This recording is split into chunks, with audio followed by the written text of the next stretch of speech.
Assalamualaikum warahmatullahi wabarakatuh. Sebelumnya, perkenalkan nama saya Atika Mawada dengan NIM 12221011 dari kelas RC.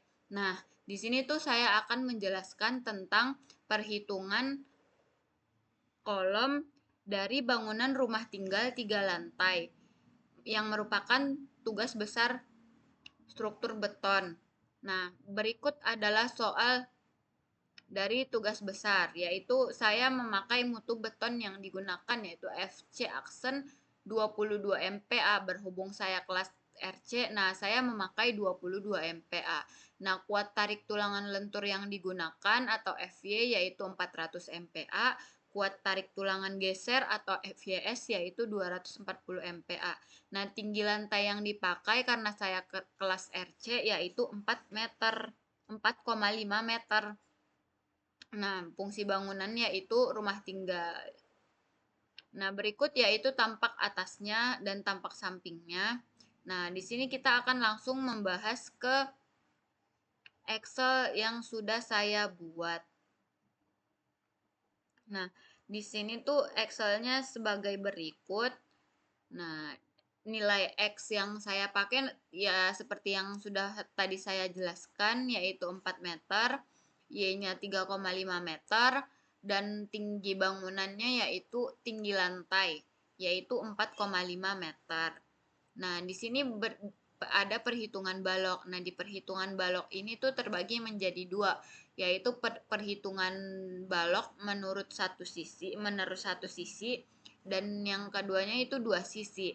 Nah, berhubung karena nilai satu sisi dan dua sisinya ini sama, jadi kita ambil salah satu yang mana aja, yaitu 20. Nah, seandainya nilai balok yang dua ini berbeda, maka yang diambil itu yang tertinggi. Nah, ada tuh tabel ketentuan dari balok ini, yaitu tinggi minimum balok non prategang. Nah, berikut kondisi perletakan sederhana menurut satu sisi, menurut dua sisi, cantilever. Nah, itu dijelasin di tabel 9.3.1.1. Nah, untuk perhitungan kolom ini diketahui massa jenis beton bertulangnya yaitu 2.400 kg per meter kuadrat. Nah, di sini tuh ada sesuai dengan SNI. SNI yang kita pakai yaitu SNI 1726 tahun 2019 pasal 4.2.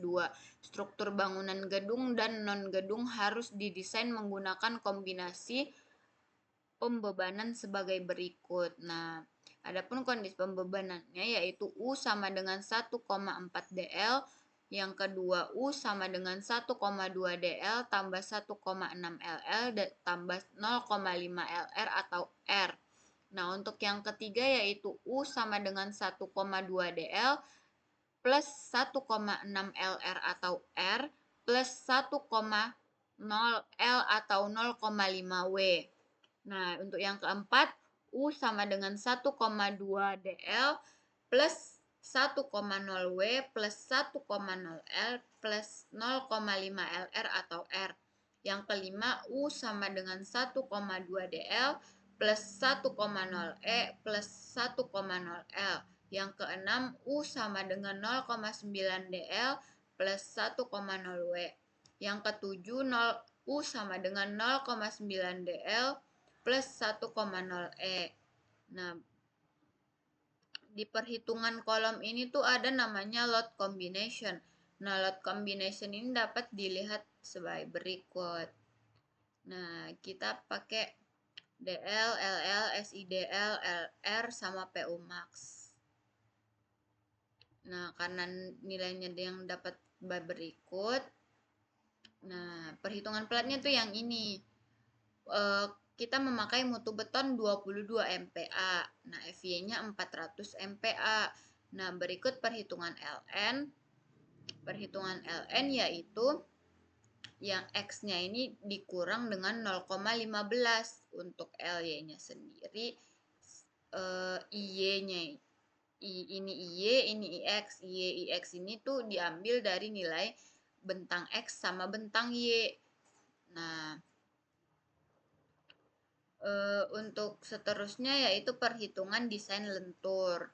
Nah, di perhitungan desain lentur ini tuh kita menginput data-data yang diperlukan. Nah, yang pertama itu yang ini, yang 4000 MPa. Kenapa kita memakai 4000 MPa? Yaitu kita mengambil nilai tertinggi dari bentang X dan bentang Y, berhubung nilai tertinggi saya yaitu 4 meter, nah maka saya memasukkan nilai 4000 ini. Karena bentang X saya 4000 dan bentang Y saya itu 3,3500. Nah, karena yang tertinggi 4000, maka saya memakai nilai yang 4000 itu sendiri. Nah, di perhitungan desain lentur ini tuh kita memakai 2 SNI. SNI yang pertama yaitu SNI 287 2013 dan yang kedua itu SNI 284 2019. Nah, berikut perhitungan-perhitungan dari desain lentur kita. Nah, di desain lentur ini tuh apabila nilai PU lebih kecil dari 0,1 dikali AG dikali FC aksen. Nah, maka dia itu oke. Untuk syarat gaya aksialnya itu. Nah, syarat gaya aksialnya itu yang saya jelaskan tadi, yaitu apabila nilai PU lebih kecil dari 0,1 AG FC aksen. Nah, untuk tinggi efektif itu nilai LN-nya lebih besar dari 4D. Maka dia oke. Nah, untuk syarat lebar 1, apabila nilai B ini lebih besar dari minus 0,3H, 250 mm. Nah, karena di sini saya semua memenuhi, kita kemudian lanjut ke perhitungan desain geser. Nah, di perhitungan desain geser ini tuh kita menginput data-data yang diperlukan, yaitu panjang baloknya 4000 mm, lebar baloknya atau B250 MP 250 mm, tinggi balok yaitu 350 mm. Nah, berikut data-data yang sudah diinput. Untuk perhitungannya sendiri,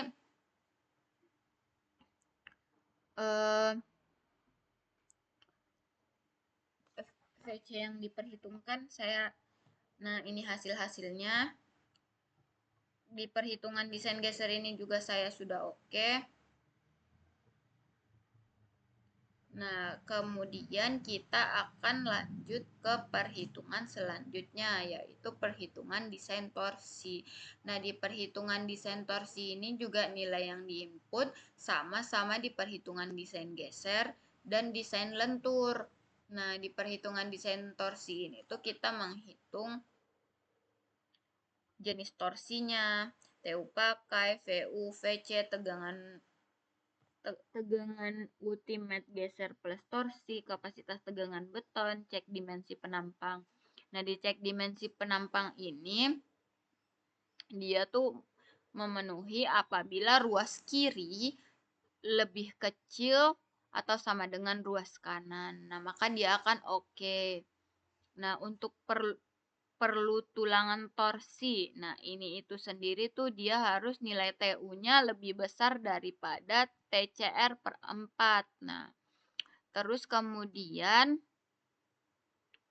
perhitungan penulangan travel torsi. Nah, di sini kita menginput data-data N kaki tumpuan, N kaki lapangan, S tumpuan, S lapangan. Nah, berikut nilai-nilai yang sudah kita input. Nah, untuk cek spasi tumpuan itu oke apabila S tumpuan lebih besar atau sama dengan S max. Begitu juga dengan cek spasi lapangan apabila S lapangan lebih besar atau sama dengan S max. Kemudian kita lanjut ke perhitungan penulangan longitudinal torsi. Nah, berikut perhitungan-perhitungannya di mana cek dB ini apabila dB-nya lebih besar atau sama dengan dB minimum, maka dia akan oke. Nah, untuk perhitungan Perhitungan selanjutnya yaitu cek spasi tulangan longitudinal tumpuan. Nah, di sini tuh apabila spasi lebih besar dari 300 mm. Nah, begitu juga dengan cek spasi tulangan longitudinal lapangan, sama juga seperti cek spasi tulangan longitudinal tumpuan. Nah, karena di sini sudah oke, kemudian kita lanjut ke kesimpulan. Nah, di kesimpulan ini syarat gaya dan geometri saya sudah oke, kapasitas lentur juga sudah oke, kapasitas geser oke, kapasitas torsi oke. Tulangan longitudinalnya juga sebagai berikut, sengkang tumpuan juga sebagai berikut. Nah, cukup sekian penjelasan yang dapat saya sampaikan. Kurang lebihnya saya mohon maaf. Assalamualaikum warahmatullahi wabarakatuh.